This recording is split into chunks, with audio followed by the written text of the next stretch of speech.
जय हिंद मेरे प्यारे बच्चों, आप सभी कैसे हैं। मैं मानता हूँ आप सभी स्वस्थ होंगे और मस्त होंगे और पढ़ने में व्यस्त होंगे।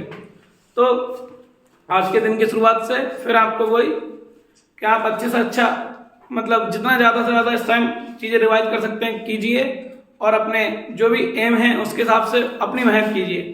जितने ज़्यादा बड़े एम होंगे उतनी ज़्यादा बड़ी मेहनत होगी और अगर मेहनत बड़ी होगी तो कामयाबी बड़ी मिलेगी। उसी के साथ मैं आपको आज यही बताने वाला हूँ कि एग्जाम में लिखना क्या क्या है। ठीक है, ये नहीं कि जो हमें मतलब क्वेश्चन में पूछा है वो भी लिखना है और जो क्वेश्चन में नहीं पूछा वो भी लिखना है। मतलब जो घर से याद कर गए हैं वो सब नहीं लिखना है। अगर क्वेश्चन जैसे तुमने पढ़ा है लेकिन उसमें से कुछ चीजें क्वेश्चन पेपर में बना आगे आधी चीजें देते हैं, केवल उतनी लिखनी है आपको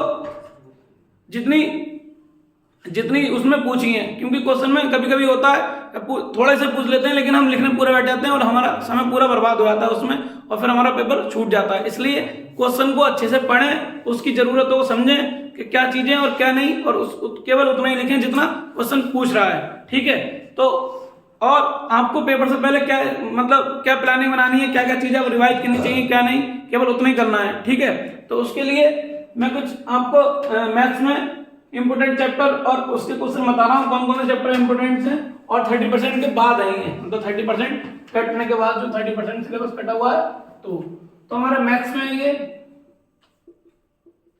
ठीक है, तो सबसे पहला चैप्टर है वास्तविक संख्याएं, इनको हम बोलते हैं रियल नंबर्स। तो इसमें हमें एचसीएफ एंड एलसीएम जो निकालने होते हैं नंबर्स के वो वाले क्वेश्चन तैयार करने हैं। वो छोटे छोटे एक या ऑब्जेक्टिव में मिल जाते हैं और हिंदी में क्या बोलते हैं मासवा लासा। नहीं किसी बच्चे को एचसीएफ आता है एग्जाम में, एचसीएफ और एलसीएफ दोनों लिखे हुए आते हैं, लेकिन कुछ बच्चे कंफ्यूज आते हैं तो इसको एचसीएफ को हिंदी में बोलते हैं मासा और एलसीएम को बोलते हैं लासा। एक तो ये वाले क्वेश्चन तैयार करने हैं। दूसरा ये वाला क्वेश्चन बहुत ज्यादा इंपॉर्टेंट है, 2 नंबर में मिल जाता है, 4 नंबर में मिल जाता है। √3, √5, √7 और कभी कभी 3+2 √5 आप परिमेय संख्या है ये। ठीक है, ये मैं मतलब इसका चाहूंगा तो मतलब याद ही थोड़ी चीजें याद करने की, बाकी अपना आप तैयार कर लोगे, इतना टफ नहीं है, ये क्वेश्चन तैयार हो जाता है। ठीक है, एक क्वेश्चन और आता है कभी कभी इक्वलिट विभाजन से एचसीएफ। मतलब जैसे एग्जांपल में हमने ले लिया 196 और 8220 का हमें एचसीएफ निकालना, तो हम क्या करना होगा इस वाले नंबर से इसको डिवाइड करते जाते हैं। तब तक डिवाइड करते हैं जब तक पूरा डिवाइड नहीं होता। जब पूरा भाग हो जाए मतलब विभाजित हो जाए तो वही उसका एचसीएफ कहलाता है। ठीक है, ये हमारे फर्स्ट चैप्टर में जो भी मतलब इंपोर्टेंट चीजें हैं वो बता दी है और बाकी हम और भी चीजें पढ़ें जो आपको हो, लेकिन इनको विशेषकर ध्यान रख के करना है। ये उन बच्चों के लिए बहुत ज्यादा फायदा है केवल वो सिलेक्टेड ढूंढते हैं मतलब पास होने वाले। बाकी जो अच्छे पढ़ने वाले हैं वो तो अपना पूरा पढ़ें। शांत दशमलव या शांत दशमलव, अगर इसमें शांत दशमलव और अशांत दशमलव भी जोड़ लें तो आपको वही पता होगा, शांत व अशांत। ठीक है, मैं थोड़े से 2 शब्दों में बता देता हूँ। शांत वो संख्या होती है जिनका हर 2 की पावर और 2 गुणा 5 की पावर में रहता है, उनको हम शांत बोलते हैं। और अशांत बोलते हैं 2 और 3 के अलावा 2 और 5 के अलावा कोई भी संख्या बनेगी तो अशांत कहलाती है हर में। बाकी अंश में कोई भी अक्षरों को हमें नहीं, उससे मतलब नहीं है। दूसरा चैप्टर आपका कट हो गया 30% में। उसके बाद तीसरा चैप्टर है, लेकिन हमने नंबर के हिसाब से 1 2 3 कर लिया है, 2 चर वाले रैखिक समीकरण। ठीक है, तो इसमें विलोपन विधि से और प्रतिस्थापन विधि से और बंटवारा विधि से एक्स वाई का मान निकालने होते हैं। वो टॉपिक अच्छे से तैयार करने हैं। उसके बाद 2 समीकरण दे रखे होते हैं, उनको संगत व असंगत बताना होता है। संगत असंगत के हिसाब से ये भी बताना होता है उसमें कि वो क्या दिया है कि ये एक दूसरे को प्रतिच्छेद करती हैं या समांतर हैं या एक संपाती मतलब एक ही रास्ते पे, इनमें ये भी चेक करने पड़ते हैं। तो सभी ये इसी वाले टॉपिक में आता है। संगत असंगत वाले जब क्वेश्चन आप तैयार करेंगे तो वो भी तैयार हो जाएंगे। ठीक है, फिर आता है सबसे ज्यादा क्वेश्चन जो सबसे ज्यादा बनने के चांस रहते हैं आयु के ऊपर और भिन्न जो दे रखे हैं उनके ऊपर, और 2 अंक वाली कोई संख्या से संबंधित प्रश्न मतलब 1 इकाई का अंक और 2.5 अंक वाले जो प्रश्न होते हैं वो वाले। ठीक है, उसके बाद नाव और मोटरबोट, इनके ऊपर मैंने इसके ऊपर भी एक वीडियो बना रखी है, आप जाकर देख सकते हैं। ठीक है, हमारे चैनल पे। और दूसरा कल अभी थोड़े दिन पहले ही नाव के और मोटरबोट वगैरह के ऊपर क्वेश्चन बनाया है। ठीक है, नाव ये दे रखे हैं या मोटरबोट दे देते हैं, कोई भी चीज दे देते हैं तो हमें उसके ऊपर बनाना है। ठीक है, उसके बाद आता है हमारा द्विघात समीकरण। 2 क्रमागत संख्या, विषम संख्या, सम संख्या और संख्या। मतलब कहने का मतलब है जैसे कोई क्वेश्चन देते हैं कि 2 क्रमागत संख्या मतलब एक संख्या दे देते हैं और दूसरी संख्या देते हैं, एक को x मानते हैं और दूसरी को x+1, उसके ऊपर क्वेश्चन क्या कह देते हैं 2 विषम संख्या दे रखी हैं। तो हम एक विषम संख्या को मानने के लिए एक को लेते हैं 2x - -1 बच्चे कंफ्यूज आते हैं कि क्या लेना चाहिए, 2x - 1 क्यों लेना चाहिए, 2x - 1 इसमें अगर हम x की वैल्यू 1 से रखेंगे तो 2 बन जाए 2 मतलब 2 एकम 2, 2 में से 1 का 1 बचेगा, ठीक है। अगर हम 2x प्लस दूसरी संख्या 2x + 1 लेते हैं तो 1 रखेंगे, 2 एकम 2 और 1 3, मतलब पहली संख्या हमारी 1 आएगी, दूसरी 3 आएगी। लगातार विषम क्रमागत विषम संख्या का मतलब होता है एक पहली संख्या अगर 1 आ रही है तो दूसरी 3 आएगी, अगर पहली संख्या 13 आ रही है तो दूसरी 15 आएगी, ठीक है। और तीसरी संख्या जैसे मान लो पहली संख्या अगर 19 आ रही है तो दूसरी संख्या 21 आएगी, उनको बोलते हैं क्रमागत विषम संख्या, ठीक है। ऐसी सम संख्या में कोई टेंशन नहीं होती है, पहले ले लो 2x फिर ले लो 2x + 2, तो इसकी क्या होती है x बराबर 1 रखेंगे 2 आ जाएगा, फिर x बराबर 1 रखा हुआ है, जब यहाँ 1 रखा है तो यहाँ भी 1 रखेंगे, 2 एकम 2 और 2 और 2 4, तो मैं मतलब पहली संख्या 2 और दूसरी संख्या 4, ये केवल हम इमेजिन कर रहे हैं, जरूरी नहीं है वहां पे जब सॉल्व करेंगे क्वेश्चन तो उसके हिसाब से, क्योंकि वो उन दोनों का गुणनफल या जो भी देता है तो वहां पे हम चेक कर लेंगे 14 आ रहा है पहली संख्या या 16 आ रहा है, जो भी आ रहा है वही वाली, तो उनको ऊपर जो प्रश्न है वो आप तैयार कर रहे हैं, ठीक है। उसके बाद एक क्वेश्चन कभी कभी मिल जाता है पूर्ण वर्ग बनाकर x का मान ज्ञात करना होता है, मतलब एक समीकरण दे रखी होती है उसका पूर्ण वर्ग बनाकर सॉल्व करना होता है, उससे x का मान निकालना होता है। कभी कभी विविधकर सीधा पूछ लेता है, विविधकर के लिए वही फॉर्मूला d बराबर के 20 का मान है 4ac, उससे सॉल्व करना होता है विविधकर, ठीक है। उसी में कहीं कहीं विविधकर वाले के बाद k का मान देता है, जैसे मूल समान है या वास्तविक है, ठीक है, बराबर है, उसमें k का मान पूछ लेता है। जब किसी किस्म के फैक्टर नहीं होते हैं, ठीक है, तो उसको हम करते हैं धराचार्य सूत्र से x का मान निकालते हैं। जब अगर किसी का हम गुणनखंड कर लें, मतलब x जैसे गुणनखंड करने के बाद फैक्टर करने के बाद नहीं होते हैं तो हम धराचार्य सूत्र बोलते हैं, इसको द्विघात समीकरण का सूत्र भी बोल देते हैं, द्विघात सूत्र, ठीक है। धराचार्य सूत्र से अलावा द्विघात सूत्र, उससे किसी का भी x का मान निकाल लेते हैं, अंडूट में आता है लेकिन सॉल्व हो जाता है, ठीक है। इसके बाद एक टॉपिक आता है ट्रेन से संबंधित प्रश्न। ट्रेन से संबंधित प्रश्न मतलब एक ट्रेन पहले कम स्पीड पे चल रही होगी, फिर उसकी स्पीड या तो घटा दी जाएगी, मतलब जब कम पे चल रही होगी तो बढ़ा देंगे तो उसका समय कम लगेगा अपनी दूरी कवर करने में, या कोई ट्रेन तेज चल रही होगी उसका समय मतलब उसकी स्पीड कम कर देंगे तो उसका समय कम लगेगा, उसके ऊपर वाले ट्रेन के प्रश्न। इसके बाद आयत का मतलब जैसे आयत का क्षेत्रफल दे रखा है, उसकी विकर्ण दे रखे हैं, लंबाई दे रखी है, तो उससे रिलेटेड प्रश्न इसमें पाइथागोरस प्रमेय वगैरह लगा के x की वैल्यू फाइंड कर लेते हैं। विकर्ण दे देगा, आयत की बड़ी मतलब लंबाई दे देगा, मतलब ज्यादा बड़ी वाली भुजा, और छोटी वाली देगा उसके हिसाब से। वर्ग में तो पता ही है सब भुजाएं बराबर होती हैं, या 2 वर्गों का क्षेत्रफल या 2 वर्गों का ऐसे एनसीईआरटी में क्वेश्चन दे रखे हैं, उनके ऊपर वाले क्वेश्चन तैयार कर लेंगे। उसके बाद अब आता है आपका त्रिभुज। इसमें बच्चे बहुत घबराते हैं, लेकिन इसमें आपको सेलेक्टेड चीजें पढ़नी है बस, और कुछ नहीं। थ्योरम आती है सीधी ज्यादातर, और उसके ऊपर सीधे क्वेश्चन आते हैं, इतना घबराने की जरूरत नहीं है। थेल्स प्रमेय व उससे संबंधित प्रश्न, जो भी थेल्स प्रमेय और उसके संबंधित प्रश्न, वो समरूपता प्रमेय मतलब वही त्रिभुज की समरूप बताना होता है कि एक त्रिभुज छोटा दे रखा हो, एक त्रिभुज बड़ा दे रखा होता है, उसके ऊपर जो क्वेश्चन होते हैं वो बताने हैं आपको, मतलब कर लेने रिवाइज। और ज्यादातर एनसीईआरटी के एग्जांपल्स लास्ट टाइम में ज्यादातर करें, मोस्टली एग्जांपल देखने को मिल जाते हैं एग्जाम में। पाइथागोरस प्रमेय व उससे संबंधित प्रश्न, ये वाली तो बहुत ज्यादा इंपॉर्टेंट है, इसमें तो क्वेश्चन आने ही आना है इस बार, ठीक है। तो अभी आप इसका स्क्रीनशॉट लीजिए इन चैप्टर्स का, मैं भी आगे आपको और बताता हूँ, ठीक है। कीबोर्ड एक बार और मुझे कलेक्ट करना पड़ेगा पूरा, इसलिए आप इसका स्क्रीनशॉट ले लीजिए। तो उसके बाद स्क्रीनशॉट ले लिया था, उसके बाद ये देखो और आ गए निर्देशांक ज्यामिति, तो तुम्हारे एनसीईआरटी में 7वां चैप्टर है, उसमें एक्स वाई में संबंध बताना है। एक्स एक्स वाई एक्स पर जब समदूरस्थ हो, मतलब या तो एक्स एक्स पे कह देता या वाई एक्स पे कह देता, तब समदूरस्थ होने में या तो एक्स का वैल्यू फाइंड करनी पड़ती है या वाई की, मतलब जब एक्स एक्स कहेगा तो वाई बराबर 0 आएगा तो एक्स की वैल्यू फाइंड करेंगे, और जब वाई एक्स पे कहेगा तो एक्स बराबर 0 आएगा, वाई की वैल्यू फाइंड करेंगे। एक तो ये वाला टॉपिक है, इसके ऊपर क्वेश्चन तैयार कर लेना।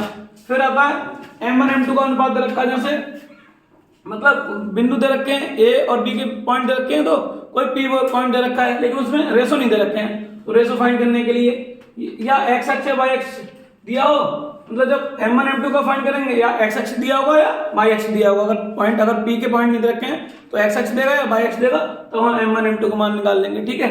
उसके बाद आता है एक क्वेश्चन सबसे ज्यादा देखने को मिलता है, समत्रिभाजित और 4 भागों मतलब समचतुर्भाजित। इसका मतलब है जैसे कोई लाइन है यहाँ पे, इसको हमने 3 भागों में बांट दिया, एक भाग ये, 2 भाग ये, तीसरा भाग ये, तो उसे बोलते हैं समत्रिभाजित। ऐसे अगर इसको 4 भागों में बांट लिया तो 4 भाग, तो उसके पॉइंट में रेशो जो होते हैं अच्छे कन्वे आते हैं, जब हम 4 में करेंगे तो ये वाला हो जाएगा 1 यहाँ इस वाले पॉइंट के लिए, और ये वाला आएगा 3, फिर जब यहाँ आएंगे तो 2:2 हो जाएगा, मतलब 2 यहाँ तक 2 और इधर भी 2, और जब यहाँ आएंगे तो ये वाला रेस हो जाएगा 3, ये चतुर्भाजित के लिए, और ये आएगा 1। तो इसके ऊपर क्वेश्चन देखने को मिलते हैं। बच्चे इसमें कंफ्यूज आते हैं तो ये मैंने बता दिया इसके साथ छोटा सा, बाकी सॉल्व करेंगे क्वेश्चन तो आपको मिल जाएगा ही।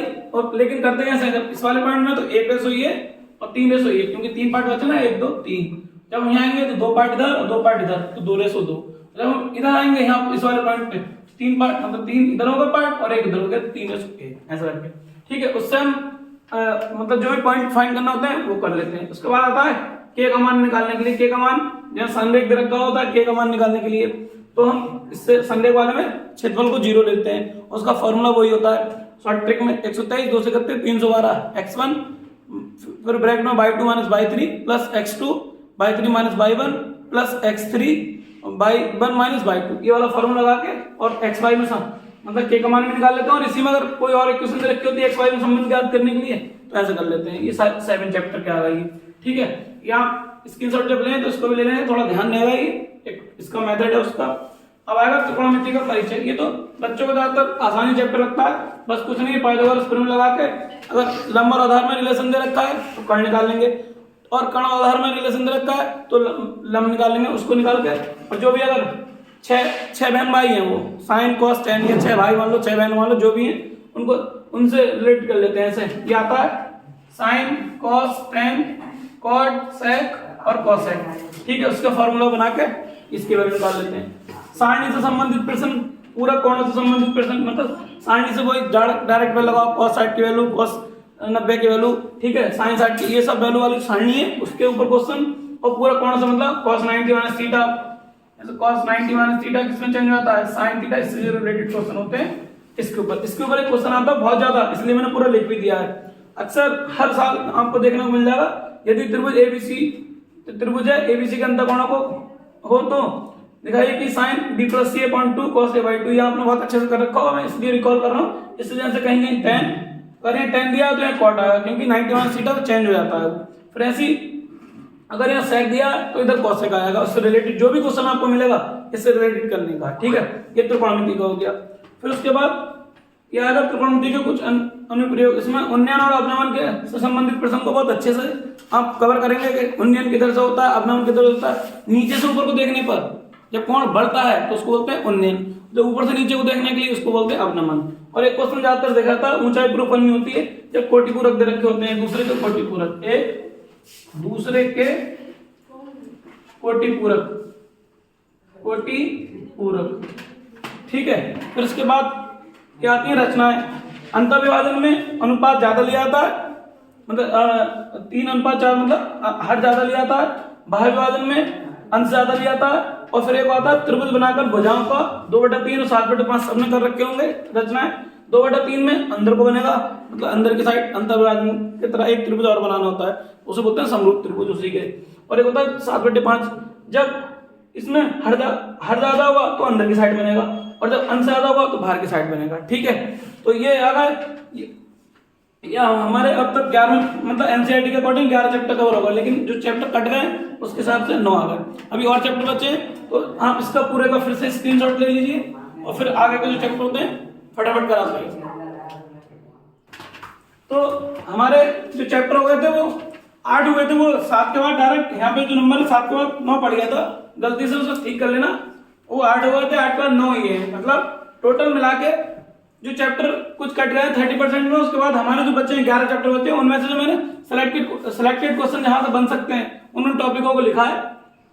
तो है वृत्तों से संबंधित प्रश्न। इसमें क्या होता है, वृत्तों के क्षेत्रफल निकालने होते हैं, त्रिज्या दे रखी होंगी, सही है, या उनका परिधि दे रखी होगी, तो हमें क्षेत्रफल वगैरह निकालने होंगे। और त्रिज्याखंड में लघु व दीर्घ, ठीक है, इनके फॉर्मूले बहुत अच्छे से याद करके कंफ्यूज ना हो, लघु का कैसे निकालना है, दीर्घ का कैसे निकालना है, ठीक है।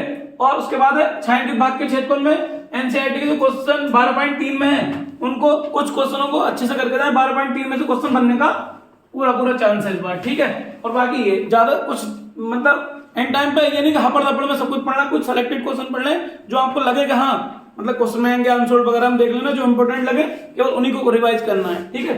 उसके बाद आते हैं हम पृष्ठीय क्षेत्रफल और आयतन। एनसीईआरटी में 13 चैप्टर है, ये 12 था।